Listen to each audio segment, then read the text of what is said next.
Seja bem-vindo. Hoje nós estamos chegando ao dia 163 da nossa leitura bíblica. É um prazer ter a tua companhia. Meu nome é Everton Alonso. Antes de iniciarmos, eu peço que você possa deixar o teu curtir, o teu compartilhar, comentar e ativar o sininho de notificações. Hoje nós faremos a leitura de Deuteronômio no capítulo 17, iremos a Salmo 104, iremos ao profeta Isaías 44 e, por fim, iremos a Apocalipse no capítulo 14. Aqui em Deuteronômio, no capítulo 17, nós iremos ler a advertência contra a idolatria, nós iremos ver os julgamentos sobre os casos difíceis e também nós vamos ler sobre os decretos do rei. Diz assim, Deuteronômio capítulo 17. Não sacrifiquem para o Senhor, o seu Deus, um boi ou uma ovelha que tenha qualquer defeito ou imperfeição. Isso seria detestável para ele. Se um homem ou uma mulher que vive em uma das cidades que o Senhor dá a vocês for encontrado fazendo o que o Senhor, seu Deus, reprova, violando a sua aliança e desobedecendo ao seu mandamento, e estiver adorando outros deuses, prostrando-se diante dele, ou diante do sol, ou diante da lua, ou diante das estrelas do céu, vocês ficarem sabendo disso, investigue o caso a fundo. Se for verdade e ficar comprovado que se fez tal abominação em Israel, levem um homem ou a mulher que tiver praticado esse pecado à porta da cidade ou apedreja-o até a morte. Pelo depoimento que tiver 2 ou 3 testemunhas, tal pessoa poderá ser morta, mas ninguém será morto pelo depoimento de uma única testemunha. As mãos das testemunhas serão as primeiras a proceder à execução e depois as mãos de todo que forem eliminando o mal do meio de vocês. Se para os seus tribunais vierem casos difíceis demais de julgar, sejam crimes de sangue, litígios ou agressões, dirijam-se ao local escolhido pelo Senhor, o seu Deus. Procure os sacerdotes e levitas e o juiz que estiver exercendo um cargo na ocasião. Apresente-lhe o caso e eles darão a vocês o veredito. Procedam-se de acordo com a decisão que proclamarem no local que o Senhor escolher. Tratem de fazer tudo conforme lhe ordenam. Procedam de acordo com a sentença e as orientações que eles derem a vocês. Não se desviem daquilo que eles determinarem para vocês, nem para a direita nem para a esquerda. Mas quem agir com rebeldia contra o juiz ou contra o sacerdote que ali estiver no serviço do Senhor terá que ser morto. Elimine o mal do meio de Israel. Assim todo o povo temerá e não ousará agir com rebeldia. Se, quando entrarem na terra que o Senhor, o seu Deus, dá a vocês, tiverem tomado posse dela e nela tiverem estabelecido, vocês disserem, queremos um rei que nos governe, como tem todas as outras nações vizinhas. Tenham cuidado de nomear o rei e o Senhor, o seu Deus, escolher. Ele deverá vir dentre os seus próprios irmãos israelitas. Não coloque um estrangeiro como rei, alguém que não seja israelita. Esse rei, porém, não deverá adquirir muitos cavalos, nem fazer o povo voltar para o Egito para conseguir mais cavalos.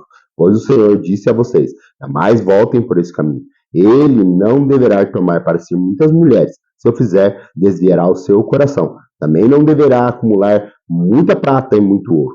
Quando subir ao trono do seu reino, mandará fazer um rolo para seu uso pessoal, uma cópia da lei, para que os cuidados dos sacerdotes levitas. Trará sempre essa cópia consigo, e terá que lê-la todos os dias da sua vida, para que aprenda a temer o Senhor, o seu Deus, e a cumprir fielmente as palavras dessa lei, e todos os seus decretos. Isso fará com que ele não considere superior aos seus irmãos israelitas, e que não se desvie da lei nem para a direita, nem para a esquerda. Assim prolongará o seu reinado sobre Israel, bem como todos os seus descendentes. Vamos à leitura agora ao Salmo 104. A leitura do Salmo 104 também é uma leitura que ele pede para que a alma dele bendiga ao Senhor e também ele conta as maravilhas que o Senhor faz sobre a terra e tudo aquilo que ele cria, ou que ele criou, são coisas maravilhosas demais aos nossos olhos. Diz assim Salmo 104. Bendiga o Senhor a minha alma. Ó Senhor, meu Deus, és tão grandioso, estás vestido de majestade e esplendor. Envolto em luz como numa veste, ele estende os céus como uma tenda, e põe sobre as águas do céu as vigas dos seus aposentos. Faz das nuvens a sua carruagem e cavalga nas asas do vento. Faz do vento seus mensageiros e dos clarões reluzentes seus servos. Firmaste a terra sobre os seus fundamentos, para que jamais se abale. Como torrentes do abismo, a cobriste, como se fosse umas vestes. As águas subiram acima dos montes. Diante das tuas ameaças, as águas fugiram. Puseram-se em fuga ao som do trovão. Subiram pelos montes, e as correntes e as escorrem pelos vales, para os lugares que tu designaste. Estabeleceste um limite para que não podem ultrapassar, jamais tornarão a cobrir a terra. Fazes jorrar as nascentes nos vales, e correram as águas entre os montes. Delas bebem todos os animais selvagens, os jumentos selvagens saciam a sua sede. As aves do céu fazem ninho junto às águas, e entre os galhos põem a cantar. Dos teus aposentos celestes, rega os montes, sacia a terra com os frutos das tuas obras. É o Senhor que faz crescer o pasto para o gado, e as plantas para o homem que cultiva, para a terra cultivar o seu alimento. O vinho que alegra o coração do homem, o azeite que faz brilhar o rosto, o pão que sustenta o vigor. As árvores do Senhor são bem regadas, o cedro do Líbano que ele plantou. Nela os pássaros fazem ninhos, e nos pinheiros a cegonha tem o seu lar. Os montes elevados pertencem aos bodes selvagens, e os penhascos são um refúgio para o coelho. Ele fez a lua para marcar as estações. O céu, quando deve se pôr, traz trevas e cai a noite, quando os animais da floresta vagueiam. Os leões rugem à procura de presa, buscando de Deus o alimento. Mas ao nascer do sol, eles se vão e voltam a deitar-se com as tuas tocas. Então o homem sai para o trabalho e para o labor, até o entardecer. Quantas são as tuas obras, Senhor? Fizeste todas elas com sabedoria. A terra está cheia de seres que criaste. Eis o mar, imenso e vasto. Nele vivem inúmeras criaturas, seres vivos, pequenos, grandes. Nele passam os navios e também o Leviatã que formaste para com ele brincar. Todos eles dirigem seu olhar a ti, esperando que dê o alimento no certo tempo. Tu lhe dás e os recolhem. Abrem as tuas mãos e saciam de coisas boas. Quando escondem o rosto, entram em pânico. Quando lhe retira o fôlego, morrem e voltam ao pó. Quando sopram os fôlegos, eles são criados e renovam a face da terra. Perdura para sempre a sua glória, Senhor. Alegre-se o Senhor nos seus feitos. Ele olha para a terra e ela treme. Toca os montes e eles fumegam. Cantarei ao Senhor toda a minha vida. Louvarei o meu Deus enquanto eu viver. Seja agradável a minha meditação, pois o Senhor tem alegria. Sejam os pecadores eliminados da terra, e deixe de existir os ímpios. Bendiga o Senhor a minha alma. Aleluia. Vamos à nossa leitura ao profeta Isaías, no capítulo 44. Aqui ele vai falar que Israel é o escolhido do Senhor, e também ele vai falar sobre a insensatez da idolatria do povo, e em Jerusalém ela será habitada. Diz assim, profeta Isaías, capítulo 44. Mas escute agora, Jacó, meu servo, Israel, a quem escolhi. Assim diz o Senhor, aquele que o fez, que o formou no ventre, que o ajudará. Não tenha medo, Jacó, meu servo. Jesurum, a quem escolhi. Pois derramarei água na terra sedenta e torrentes na terra seca. Derramarei meu espírito sobre sua prole e a bênção sobre seus descendentes. Eles brotarão como a relva nova, como salgueiros juntos ao regatos. Um dia pertence ao Senhor, um dirá pertence ao Senhor, outro chamará a si mesmo pelo nome de Jacó. Ainda outro escreverá em sua mão do Senhor e tomará para si o nome de Israel. Assim diz o Senhor, o Rei de Israel, o seu Redentor, o Senhor dos Exércitos. Eu sou o primeiro e eu sou o último. Além de mim não há Deus. Quem então é como eu? Que ele o anuncie, que ele declare e exponha-se diante de mim o que aconteceu desde que estabeleci meu antigo povo e que ainda está por vir, que todos eles predigam as coisas futuras e o que irá acontecer. Não tremam e nem tenham medo. Eu não anunciarei isso, não predisse muito tempo atrás? Vocês são minhas testemunhas. Há outro Deus além de mim? Não, não existe nenhuma outra rocha. Não conheço nenhuma. Todos fazem imagens e nada são. E as coisas que estimam são sem valor. E as suas testemunhas nada veem, nada sabem, para que sejam envergonhados. Quem é que modela um Deus e funde imagem de que nada lhe serve? Todos os seus companheiros são envergonhados, pois os artesãos não passam de homens, que todos eles ajuntam e declaram a sua posição. Eles são lançados ao pavor e à vergonha. O ferreiro apanha uma ferramenta e trabalha com ela na brasa. Modela um ídolo com martelos, forja-o com força do braço e ele sente fome, perde a força, passa sede e desfalece. O carpinteiro mede a madeira com uma linha e faz um esboço com um traçador, e ele molda toscamente com formões e marca com compassos. Ele faz na forma de um homem em toda sua beleza, que habita no santuário. Ele derruba cedros, talvez apanhe um ciprestre, ou ainda um carvalho, e ele o deixa crescer entre as árvores da floresta, ou plantou um pinheiro, e a chuva o fez crescer. Combustível usado para queimar. Um pouco disso ele apanha e se aquece. Acende um fogo e assa um pão, mas também modela um Deus e o adora. Faz uma imagem e se curva diante dela. Metade da madeira ela queima no fogo, sobre ela se prepara uma refeição, assa a carne e come a sua porção. Ele também se aquece e diz: Ah, estou aquecido, estou vendo fogo. Do restante, ele faz um Deus, seu ídolo, inclina-se diante dele e o adora. Ora, a ele diz: Salva-me, tu és o meu Deus.